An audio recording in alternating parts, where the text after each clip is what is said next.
welcome to another episode of Pilates Elephants.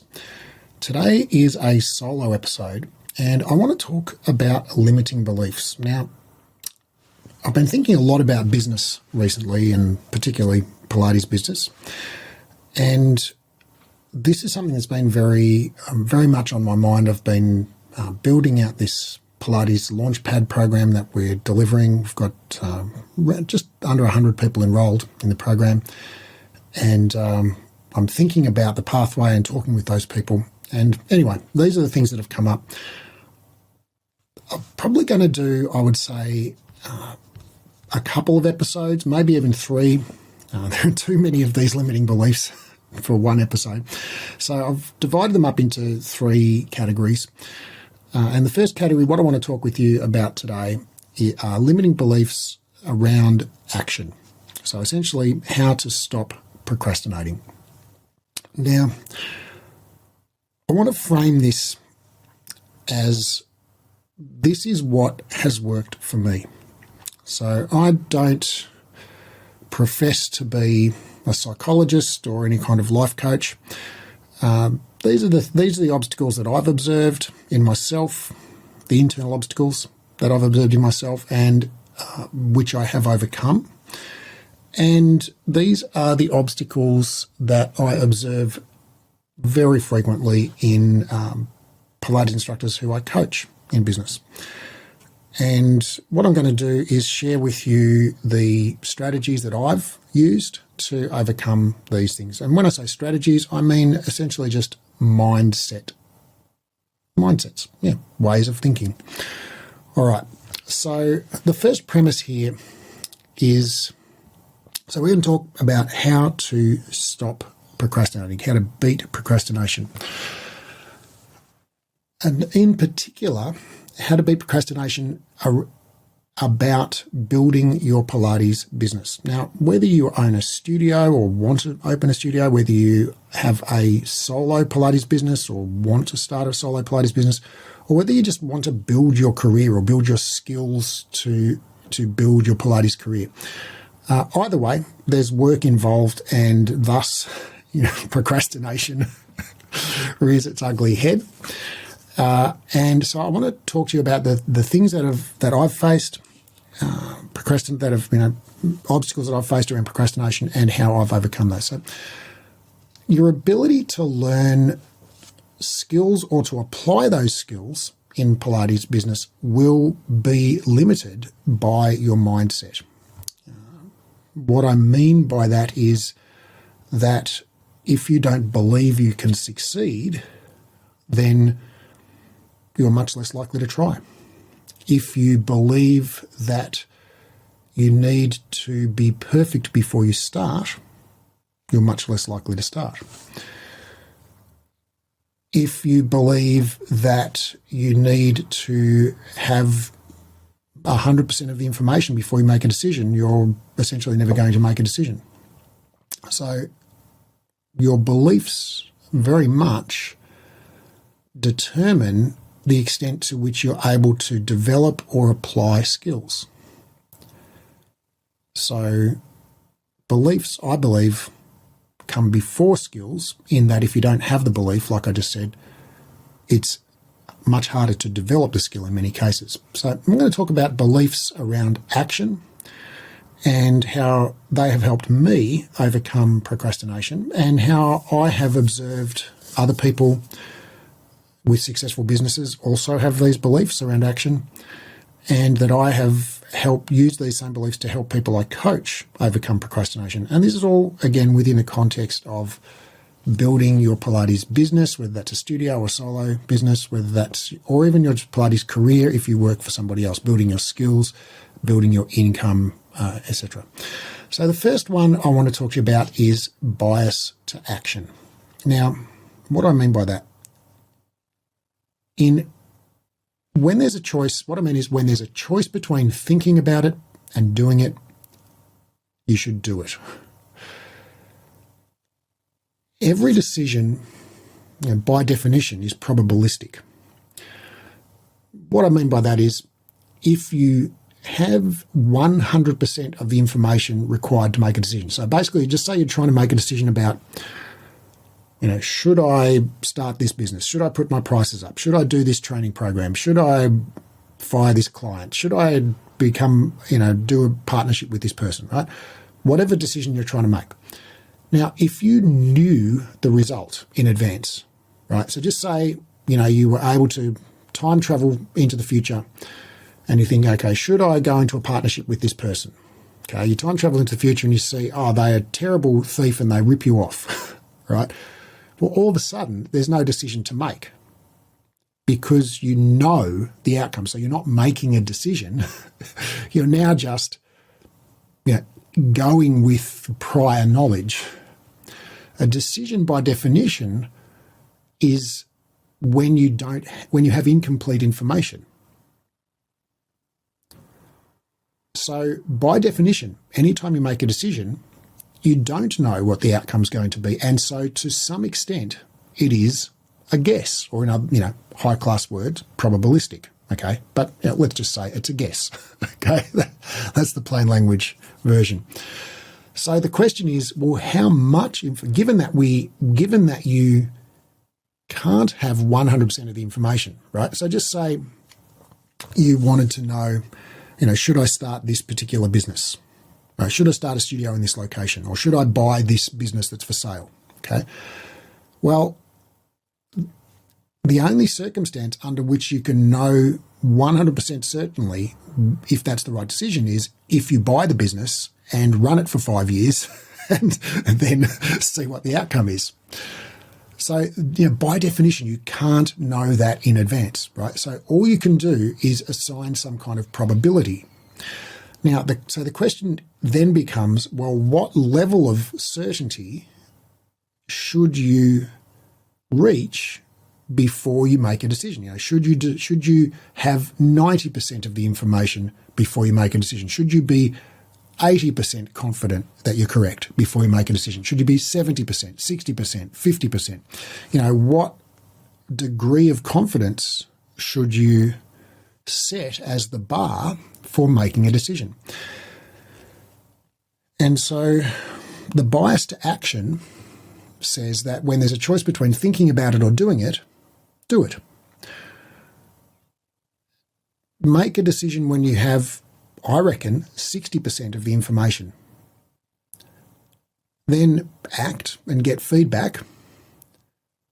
When you act, when you do something in the world, you will get feedback. Now, feedback might not come in the form of somebody giving you written feedback. It might come in the form of, I spent money on this advertising campaign and I didn't get any clients. Okay, my feedback was that advertising campaign didn't produce any clients. Or maybe your feedback comes in the form of, you start to negotiate with that potential business partner and you find that they're very confusing in the way that they communicate. Okay, that's your feedback. So when you act, you get feedback, and the feedback gives you more information, right? Should I do this marketing campaign? Yes or no? Well, I'm 60% confident I should do it, so let's give it a go. Okay. It didn't produce any customers. All right. Well, now I've got more information, right? So now I can make a better decision about whether I continue this marketing campaign. Should I go into partnership with this person? I'm 60% confident I should do it. So let's start the negotiation. Great. We start the negotiation. They're super confusing and they don't show up for the meetings. Well, now I've got more information. So when you act, you make a decision with the understanding that decision is not a forever decision. It's a for now decision. It's an interim decision until you have more information. And as soon as you have more information, you can change the decision. You can make a better decision. And so that is something that I've learned actually from a book called The CEO Genome, which is a great book that basically they did a study of several thousand CEOs of companies, and they looked at the behaviours of these CEOs versus the performance of the companies over time. What they found was CEOs of high performance companies didn't make better decisions than the CEOs of low performing companies, but what they did was make much faster decisions. So making faster decisions actually leads you to making better decisions, because you make a fast decision, you get some feedback, you go, oh, that decision wasn't quite right, so let me change that decision, and now it's a better decision. So making faster decisions leads to making better decisions. Now, when you make a fast decision and act, I don't suggest you make a fast decision and act if you're trying to decide, should I jump off this cliff? Okay, so if there's something that's like an irrevocable choice that you can't go back from, right, that's not what I'm talking about here. What I'm talking about here are things that you can do by degree. Should I do this advertising campaign? Okay, well, why don't we do a little bit of the advertising campaign? Should I become partners with this person? Well, let's start the negotiation. Okay, should I buy this business? Well, let's look at the financials. Okay, what is take the first step, just get moving, and then you will discover more information. You can make a better decision if that wasn't quite right. So bias to action, action builds momentum, and action builds better decisions because you get feedback. So if you're not sure if you're overthinking it, you're almost certainly overthinking it. I recommend that you should set the bar at about 60%. And make a decision when you're 60% confident, or where you feel you've got 60% of the information you need to make a good decision. That's when you should act. And when you act, you'll get more information. All right, so that is bias to action. Next one I want to talk about is just the good old general purpose procrastination mindset of I don't have time. And I laugh because we all use this. I use this. You use this. Your mum uses this. Everyone uses this. Your clients use this. My clients use this. Everyone uses this. I don't have time. But the irony is we all have the same amount of time, of course, in terms of how many hours we have in a day. We don't have the same amount of time on Earth, but we all have the same number of hours in a day. So here's how I've essentially eliminated this as a problem for myself in my business. Now, I don't pretend that I've mastered time or that I get everything done. That's certainly not the truth. But I feel like I have eliminated I don't have time as a obstacle for me to build my business. That's not a thing that isn't a blocker for me in building my business. But it used to be. So here are my thoughts on I don't have time.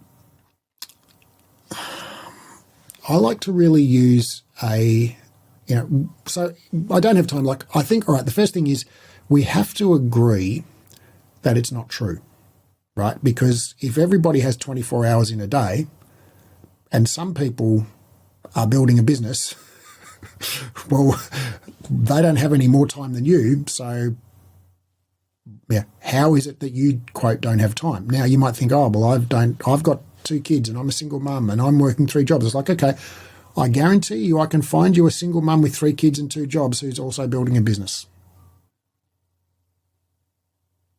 or doing whatever it is that you think you don't have time to do. Now, when I say you, I'm looking at myself here as well. But it is a certainty on a planet of 8 billion people that there is somebody who has the exact identical life situation to you in terms of how many kids, how many spouses, how many jobs, all the rest of it, who is also doing what you think you don't have time to do. So it's just empirically not true that you don't have time. Now, I don't doubt for a second that you're busy. Okay, I don't doubt for a second that you work long hours and perhaps you don't get enough sleep and you don't have enough time to, give yourself the exercise or the self-care that you need. I don't doubt that any of those things are true. But everything is about all of the things that we spend our time doing are a result of the decisions that we make. Decisions that we make about whether to have kids, decisions we make about whether to, get married, about whether to take a certain job, whether to study a certain program, whether to jump on social media for 5 minutes that becomes 2 hours, whether to resubscribe to Netflix, whether to,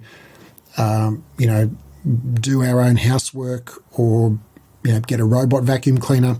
There are decisions that determine how we spend our time. Like our decisions and our beliefs around what constitutes good parenting, right? And I certainly don't want to get into that conversation here. But, if you have a belief that, good parenting involves you doing a lot of work for your kids, preparing meals, tidying up after them, etc., well, that takes a lot more time than someone who has a belief that good parenting involves teaching kids to be more self-sufficient, right? And I'm not voting either way here, but I'm keen to point out that we each make decisions about how we spend our time, okay? And a lot of the time those decisions are a result of our values or our beliefs, but sometimes they're a result of just assumptions that we've never really thought about. Okay, and if we did a time audit on how you spend your day, your week, okay, you could just look on your phone and look and see how much screen time did you spend this week. Was it more than 5 hours? I'd be pretty shocked if it wasn't. And, could you take that 5 hours and spend 1 hour a day, Monday to Friday, working on building a business or studying a new course to increase your skills or, developing a relationship with somebody to become a business partner or, cultivating more skills in your own business, like learning how to do marketing better or advertising better or customer service better. So, I'd be very confident you could find 5 hours per week if it was crucial. Now, let me reframe the context for you. Let's do a little thought experiment. If you're a parent, just imagine you were told that your child has some kind of serious illness, okay, that requires a great degree of medical intervention. Or if you're not a parent, imagine you had a beloved pet or a beloved spouse or a beloved sibling or a parent who had some kind of suddenly was, given some kind of medical diagnosis that meant they would require your help. They'll need you to drive them to medical appointments. They'll need you to supervise them taking their medication, to cook meals for them, to, help them to shower or, whatever it is, right? Could you find 5 hours a week to do that? Of course you could. Of course you could. Okay. So you do have time. It's simply a matter of how you've chosen to prioritize your time. Now, this is not a criticism. I'm not judging. I honestly don't care how you spend your time. I think you're a wonderful person, whatever you do or don't do. But if the belief that you don't have time is something that's been holding you back, know that it doesn't have to be, and it's not true. Here's the hack that I've used to work through this. So the first hack is understanding that it's not true. Okay, if you believe it's true, well, then it is true. Once you understand that it's not true, because there is somebody somewhere in the world with more kids than you and more jobs than you and, a messier house than you or whatever, who is already doing what you think you don't have time to do, right? There is that person.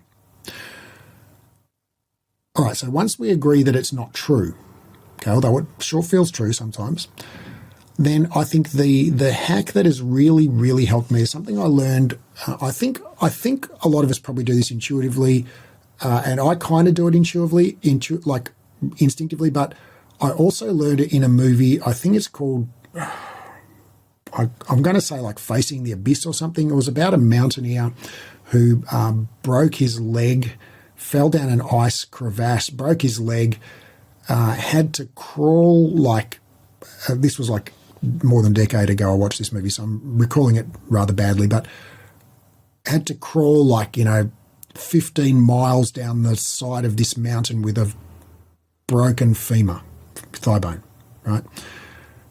Was left for dead. His companions thought he was dead. No help was coming.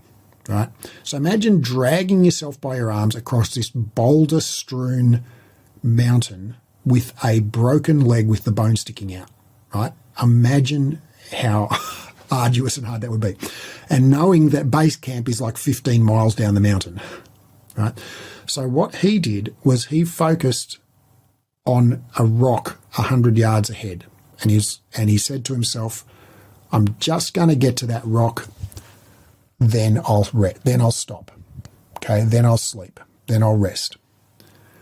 And he got to the rock, and then he kept going. He said, I'll just go to the next rock, and then I'll rest.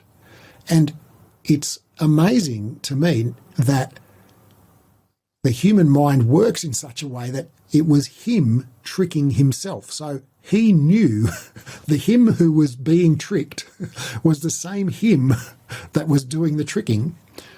So he knew that he wasn't going to just stop at that rock. He was going to go beyond. He had to get down to the base camp. But still, it worked psychologically when he said to himself, hey, I'm just going to stop at this next rock and then I'll rest. Okay. And so I use that every time I run now. I think, I'll just run, 1 more kilometre or 500 more metres. And then, of course, when I get to that point, I think, I'll just do another 500. And then I think I'll just do another 500. And I do it every day. And I end up running like 5, 6, 7 kilometres. And so it's not a surprise. It's not a secret. But it is kind of a hack. And I have also found that in the realm of time, procrastination, I don't have enough time, saying I'm going to spend 5 hours a week sounds like a lot. But sitting down and saying, okay, I'm going to do 30 minutes every day on my business or on my study or on, whatever it might be. And when I sit down for that 30 minutes and I turn off all of my device, all of my things that go ping, okay, all of my notifications, close my emails, close Slack, close messages, put the phone on Do Not Disturb, and I just get into doing some deep work.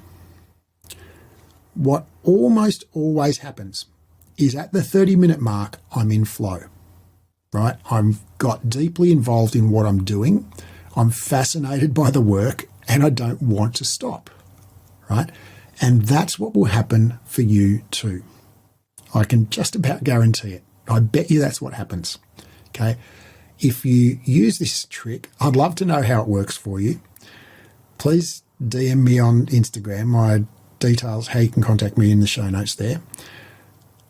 Just trick yourself and say, hey, I'm just going to do 30 minutes, right? Turn off all your notifications, turn off all the things, get into it and see what happens. Now, it doesn't work every single time. Sometimes it's a grind and you're just not in the frame of mind, and 30 minutes later you're like, oh, thank goodness I can stop, and you go off and do the rest of your day.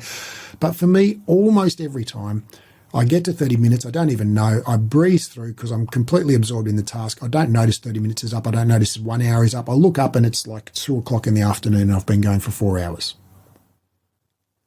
And I reckon that's what's going to happen for you too. So I think the 2 big things to overcome procrastination, or if I don't have time, are 1, understand that you do have time, and it's just not true that you don't have time. Because there are people who have the exact same situation as you who are doing the thing that you think you don't have time to do. And the second thing is I'll just make it to the next rock. That's a mind, essentially it's a mind trick that you can play on yourself. I'll just do 30 minutes, okay?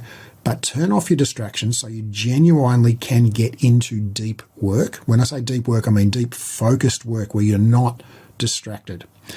Once you get into that flow state, time, one of the characteristics of being in flow is time ceases to be aware of time passing. And so you just breeze past the 30 minutes and keep going most of the time. All right. Next belief I want to talk about is I can't afford it. So, I want to start a business, but I can't afford it. I want to, increase my marketing for my existing business, but I can't afford it. I want to hire this new person, but I can't afford it. I want to get this mentor, but I can't afford it. I want to do this training to increase my skills, but I can't afford it, etc. Now, this is not like I don't have time, because sometimes people genuinely can't afford things, right? So if it's literally a choice between you starting this business versus your kids eating, right? Well, I want your kids to eat. Don't do it. Don't start a business now. So there can be a reality to I can't afford it. However, a lot of the time it's not a reality, right? And so only you know the truth of this. But building a business, okay, or building your skills so you can make more money, okay, is a money-making project, right? Businesses are for the purpose, or one of the purposes of a business is to make money, right? So if you don't have the money, like if you literally don't have the money to start a business, like as in, you don't have access to cash or credit or someone who you could borrow money from, and the only way for you to start this business or build your business or build your skills would be for you to just not pay for your kids' school fees, or not pay for your healthcare plan, or sell your car, right? Well, that's probably mean like you genuinely can't afford it. Okay, but if it was a choice between like, oh, well, if we just didn't go on a holiday this year, or if we went on a camping holiday instead of like flying somewhere, then I could afford it. Or if, I didn't buy, if we halved our clothing budget, I could afford it. Or if we, sold our $50,000 car and bought a $5,000 car, I could afford it. Okay. Well, in that case, it's not true, and it's simply about your priorities. Now, I'm not here to judge your priorities, right? If you prefer a $50,000 car and no business versus a $5,000 car and a business, more power to you. But if you're driving a $50,000 car, it's not true that you can't afford to start a business. Okay, it's simply a matter that you've prioritized spending on the car over spending on your business. Now, I run a $300,000 a month business, and we drive a $4,000 car. Actually, if we're talking US dollars, our car is probably $2,500 car. It's a 20-year-old Subaru, bottom of the range, non-turbo, non-everything. Okay, it's got air conditioning because that's a deal breaker for me, and it's got cruise control because that's a deal breaker for me. But it's a totally daggy, bottom of the range, 20-year-old Subaru with steel wheels and nothing, special about it. It's reliable. We get it serviced all, very regularly. But, there's no, I choose not to drive an expensive car because I'd rather spend my money on other things. Now, I don't judge you. If you drive around in a $50,000, $100,000 car, I don't judge you, right? I've wasted money on lots of things. I've got a $50,000 gym set up in my basement. So, I certainly don't judge you. But if you're driving a car that's worth more than, say, $3,000 US, I think when you spend much less than $3,000 US, you get a shit car that's not reliable, and it won't get you places. Okay, so it'll let you down. But once you've spent $2,500, $3,000 on a car, okay, a $50,000, $100,000, $300,000 car is not functionally better than a $2,500 car in terms of it's not going to more reliably get you to work. Okay, it's not going to more reliably get your kids to soccer practice.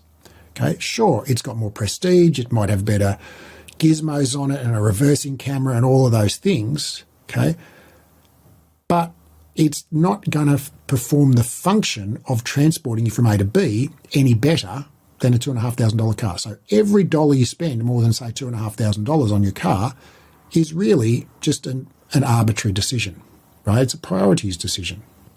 So, yeah, and I'm sure there are other things in your life that you could also look on in the same light and think, okay, why is this priority important to me? And, could I swap out some of the investment that I've got invested financially in this area and put it towards starting a business or building my skills. I personally believe that building your skills is the most valuable investment you can make, because skills, and when we talk about skills, I mean skills, marketable skills. That is what makes you more money, right? So I'm, as we speak, in a mastermind that costs $60,000 a year. I'm in another coaching program that costs $50,000 at the same time. And I'm in another coaching program that costs $2,500 per month. I'm in all of those programs for the purpose of improving my skills. And I feel I'm getting incredible return on the money that I'm spending in those programs. Now, that money that I spent on those programs, it hurt a bit, right? Like $60,000 to me is not like I wouldn't notice it if it fell out of my bank account. Like that was like, oh, that was painful to pay that. But I view that as the cost of leveling up to the next level personally, in my skills and mindset, so that I can level my business up to the next level once I am personally at the next level. So I can't afford it. I think, there is a situation in which that is true. Okay, if it's genuinely a choice between your kids' school fees, your ability to put food on the table, or your healthcare plan versus starting a business, you genuinely can't afford it, and you should not start a business. You should not go study. You should not focus on that. You just need to build your income more. Maybe taking a second, third, or fourth job, etc., would be, the best choice. But if you're above that level, right? If you have some asset, some access to cash, credit, or you could sell an asset like a car, then it's not a case of you can't afford it. It's a case of you're choosing to not prioritize it. And I think that is personally, I think if it's important to you to increase your income and to build this business, well, thinking that you can't afford it, I think is the wrong mindset, right? So I don't think you're bad, or it's the wrong decision to have an expensive car or an expensive house or an expensive country club or go out for dinner 5 nights a week. I don't judge any of those choices.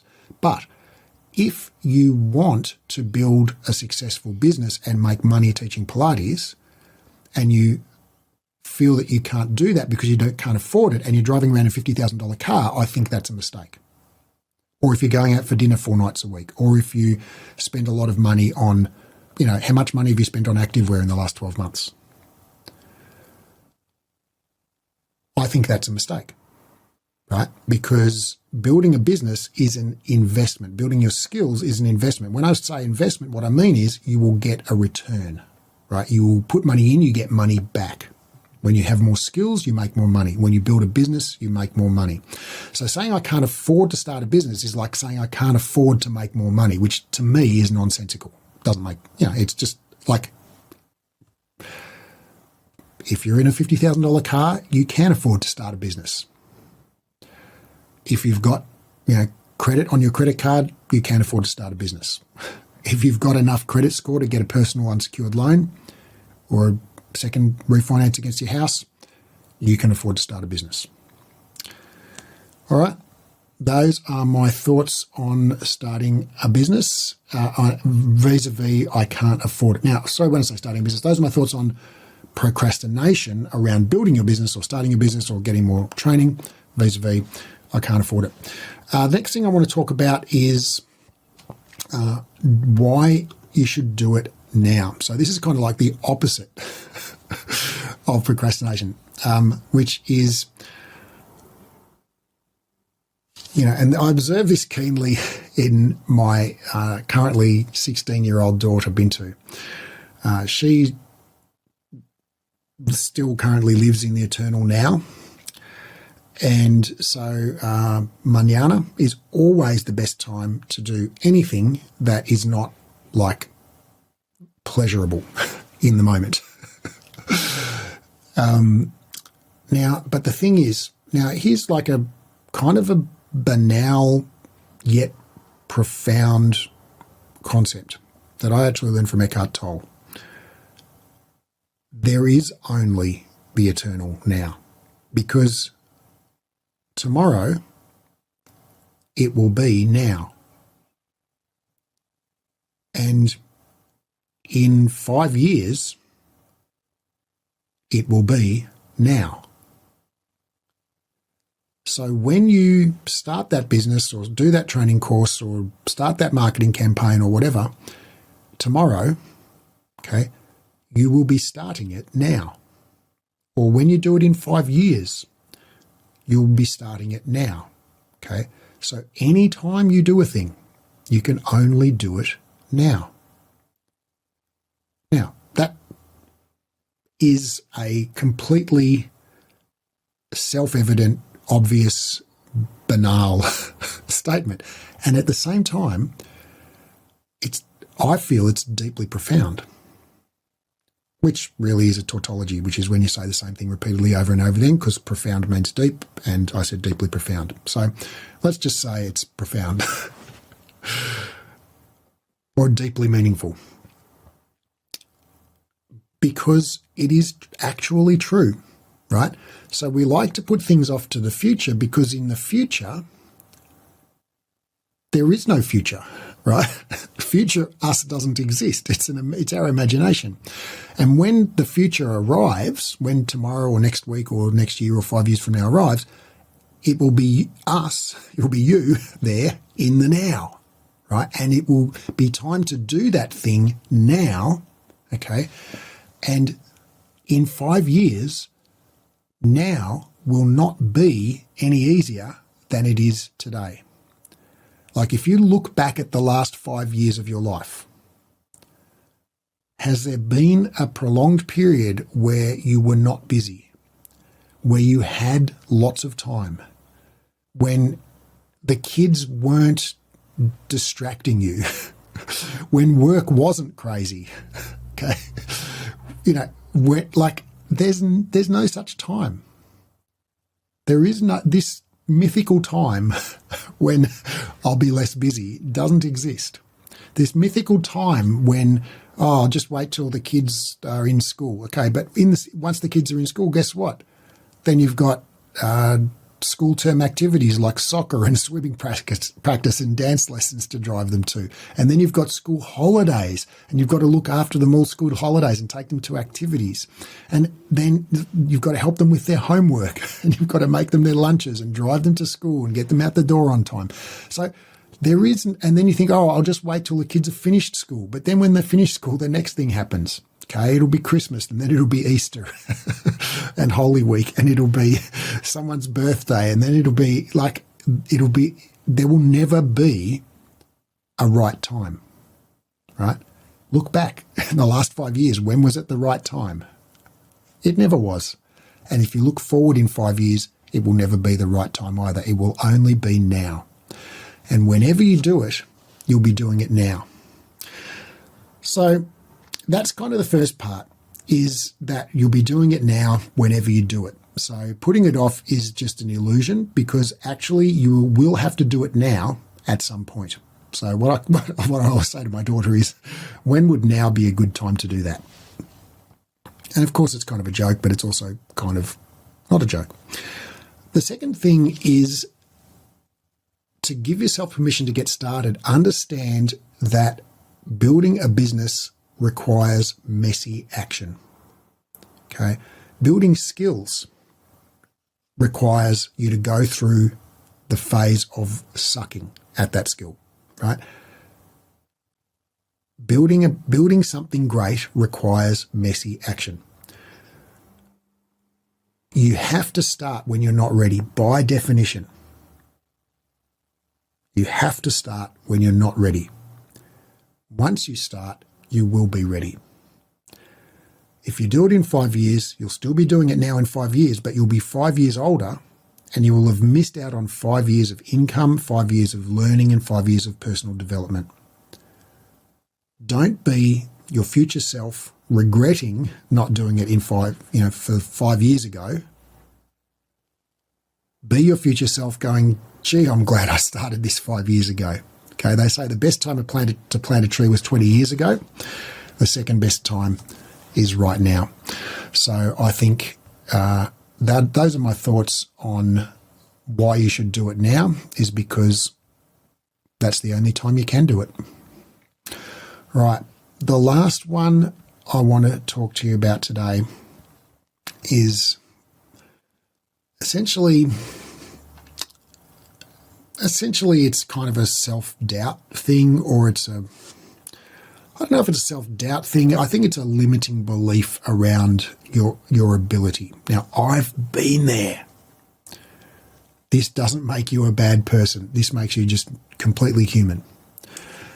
But what I've observed around this belief, statements like, I'd love to start a business / charge more / open a studio / whatever, okay? But I can't because ... okay? Now, what comes after the ... might be because I'm just newly qualified, okay? Or because people in my area can't afford to pay more for Pilates, or because I only teach mat work, or because I'm not fully certified, or because I'm too old, or I'm too young, or I'm too not flexible enough, or I don't understand anatomy well enough, or insert whatever your reason, very good reason for telling yourself you can't do it is. And I laugh here, dear listener, not because I'm making fun of you. I'm making fun of you and me. We all, as humans, we all do this, right? So this is just a human thing that we all do. And I'm certainly not immune to it. And all of these things I've struggled with at different times. And I still have limiting beliefs, right? But my limiting beliefs are a lot bigger now. Like I said, my limits are a lot bigger than what they were a couple of years ago. So I still have limiting beliefs. Like my limiting belief at the moment is around getting to $10 million a year, right? 5 years ago, my limiting belief was around getting to $1 million a year. Okay.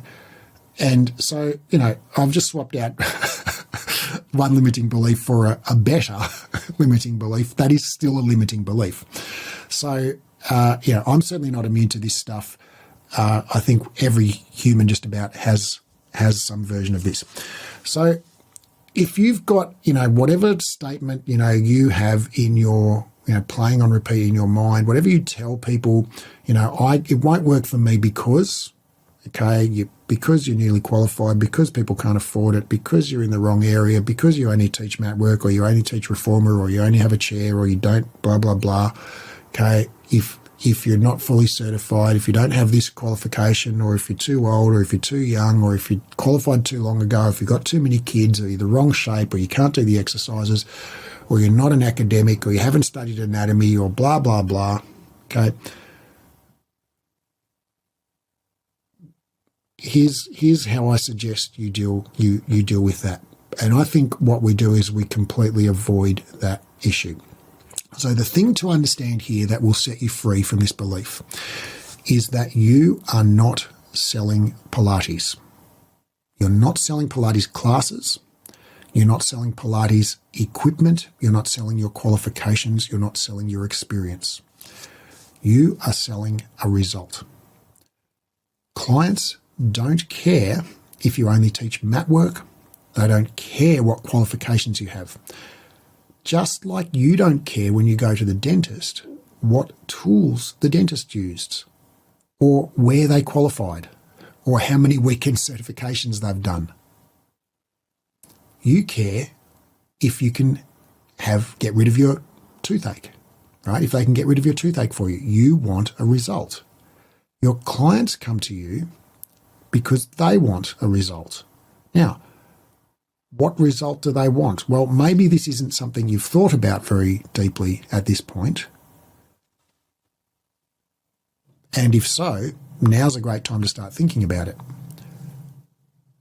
When you provide a result that solves a painful and urgent problem for people, like a dentist solves a painful and urgent problem for people who have a toothache, right? People don't care about any of that stuff, like where you qualified or what brand of equipment you use or whether you have an XYZ machine or not. They don't care, right? Have you ever asked your dentist, do you have an XYZ machine? What brand of tools do you? You don't care. You don't care at all. If you lived in an industrialised economy, people probably can afford Pilates, right? If you live in the UK or Europe, Western Europe or the US or Australia, New Zealand, large parts of Asia, okay, people very likely can afford Pilates. They're probably texting you on their $1,500 smartphone to tell you they can't afford your $20 Pilates session. So it comes back to their priorities around their spending, just like we talked about your priorities around your spending, right? They can afford it. Now, there are some people in the world who genuinely can't afford it. Okay, if it was a choice between their kids eating versus them doing Pilates, they genuinely can't afford it, and you shouldn't go after those people as your clients, right? They're not good clients. But for somebody who's texting you on their iPhone, okay, or talking to your cordless in their $50,000 four-wheel drive, telling you that they can't afford your $20 Pilates session, that's not true. What is true is that they don't see it as a priority, right? Let's think about this for a second. If I said to you, hey, you could do a one-on-one Pilates session with me, $5,000 for an hour, okay? Let's do it. It'll be great. You might think, there's no way I would do that. It's way too expensive, right? Or you might think, I can't afford it. Okay, just say I said I'll give you a business coaching session, 1 hour, $5,000, right? And you're like, that'd be awesome, but I can't afford $5,000, right? All right, now imagine you wake up tomorrow and your tooth is very, very painful. You try and take some pain relievers, but it doesn't even take the edge off. You can't think straight. You're in agony. You can't eat. You can't even sip water. It makes it terribly painful. You can't cook. You can't clean. You can't go to work. You can't look after your kids. You can't even dress yourself. All you can do is lie still and experience the waves of pain washing through you. Your loved one comes to you and says, I managed to get you into the dentist. You go to the dentist says, I can fix this, it's going to cost you $5,000. What do? You find the money, don't you? You find the money. Okay, you borrow it, you max out your credit card, you don't pay a certain bill, whatever, you find the money. It's all about priorities. Okay, now, if people are telling you they can't afford your Pilates sessions, that's simply because you're not solving a painful enough problem to make your sessions worth that money to them, right? Solving an agonizing toothache that prevents you from thinking is worth $5,000 to a lot of people, okay? Getting some business advice is worth $5,000 to a lot of people, but not to some people. So you need to find people. Now, you need to, if I was to find I've paid people $5,000 an hour for business advice. It's worth it. That's worth it to me if it's the right, obviously I wouldn't just pay it to anybody, but somebody, giving me the right advice because I have a $300,000 a month business. A little decision can easily make me an extra $50,000. Right? So $5,000 to somebody to help me make a better decision is a really good investment. Right? That's why I'm in so many masterminds. So for me, that $5,000 does solve a painful problem, and that's why I pay it, right? But for you, maybe the problem is not painful enough that it's worth paying that, right? But a debilitating toothache, or imagine if your child got unwell and they needed medical attention and you need to pay $5,000 for it, of course you'd find that money. So it's all about finding a painful enough problem to solve that people will gladly pay you the money. So if that people tell you they can't afford it, okay, and you're living in a developed industrialized economy, well, it's almost certainly because you haven't shown them a valuable enough offer. And so, your job as your journey in business. So here's some business training. The number one job of business is to solve problems for people, right? So if people don't buy a drill bit, they buy a 1/4-inch hole. People don't want a drill bit, they want a hole. People don't buy air travel, they buy a holiday. Right? People don't buy dentistry, they buy pain-free teeth. People don't buy plumbing, they buy an unblocked sink. Okay? People don't buy Pilates, they buy, what do they buy? Well, if you can't answer that question in 3 words or less, there's your problem. That's why people can't afford your prices, right? And if you can find an urgent and painful problem. Now, I love back pain. I think back pain is a fantastic problem that Pilates instructors can solve very effectively. So rather than selling Mat Pilates or Reformer Pilates or XYZ brand Pilates, okay, or anything, right? You're not selling your qualifications. What you're selling is, what you should sell is a result, right? So if you sell fix your back pain in 6 weeks or you don't pay, that is a valuable problem to solve, right? Now, if you when you advertise that, clients don't care what brand of dentist tools you use or where you did your dentistry training, right? Figuratively, okay? What brand of Pilates tools you use or where you did your Pilates training. They don't care. What they care is, can you fix my back pain? And if you can fix their back pain, that's all they care about. So it's not about you. So all of those reasons that you think, oh, it won't work for me because, okay, 99% of them are about you. I'm not qualified. I only know this piece of equipment. I'm a newbie. I'm whatever, right? I'm too old. I can't do the splits, whatever. Your clients don't care about that. That's not what they're buying. Okay? Can your plumber do the splits? Does your dentist have great teeth? It's like, you don't care. You just want your tooth to stop hurting. You just want your sink to be unblocked. You just want your toilet to stop leaking. Okay? Your clients just want their back pain to go away. So it won't work for me because blah, blah, blah. Yes, you can start a business. You can start a business even if you're newly qualified, even if you're in an area where people can't afford Pilates, even if you only know mat work, even if you are the wrong shape, I'm put wrong in air quotes, even if you're the wrong age in air quotes, even if you're can't do the moves perfectly, even if you don't know anatomy, right? Even if anything, okay? Yes, you can start a business. Yes, you can charge more money as long as you can solve a painful and urgent problem for people. That is worth money, right? When you can help people get over their back pain, that's worth money. People don't care about any of that other stuff. Okay, my friends, we have talked about procrastination and the reason people put things off and don't act and don't build their business, don't start a training program, don't build that marketing program or go and learn skills to build your business more.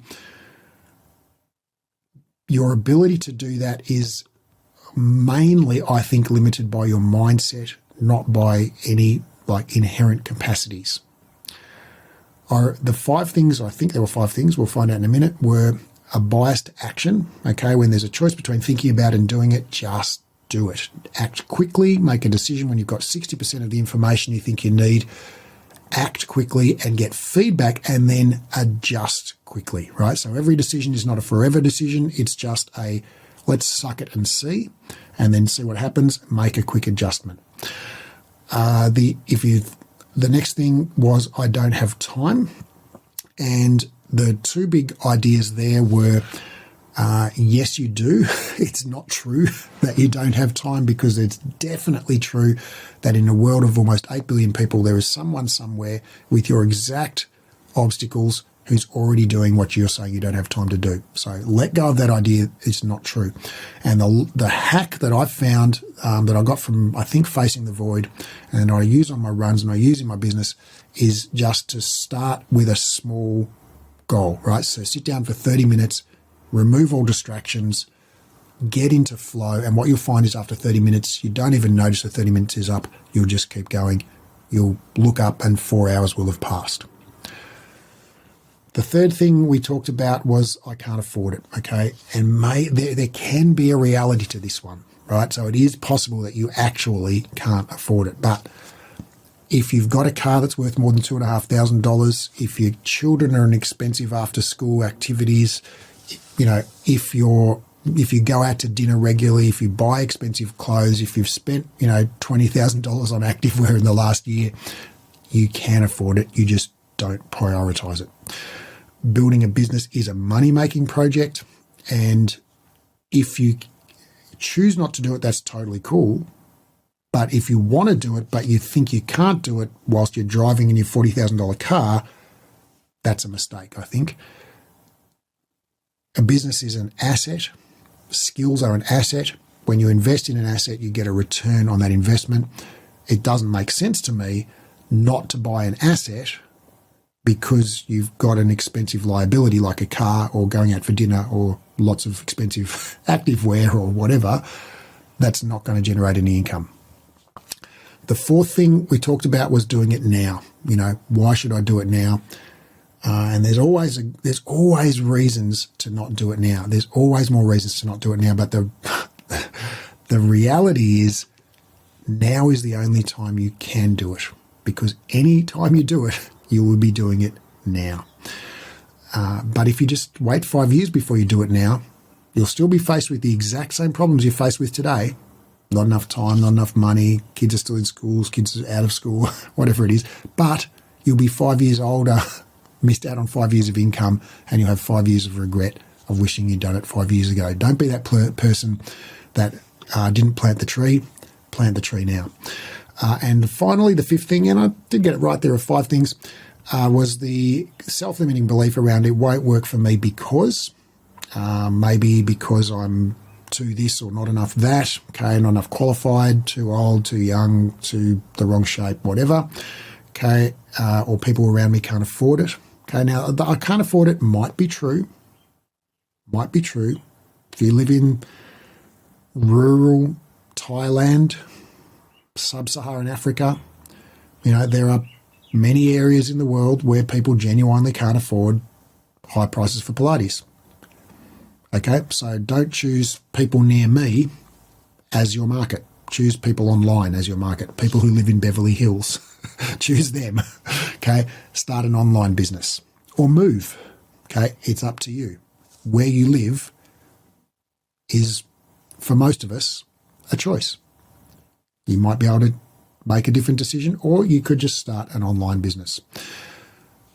All of those things, all of those beliefs, I only teach mat work, I'm too old, I'm not qualified, I'm a newbie, all of those things are not relevant because we're not selling any of those things. We're not selling Reformer Pilates or your qualifications or your experience. What we're selling is a result.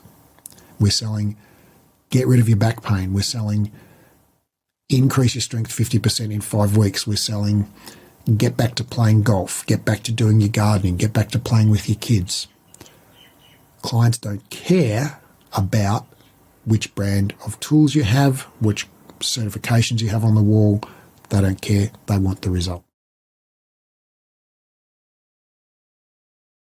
If you can solve an urgent and painful problem for people who have money, they will be able to afford it. All right, my friends, that is all I've got for you this week. I think we're up to around about an hour. The clock on the wall tells me. So I think that was good that we only did 1/3 of the mindset issues. So this was around procrastination.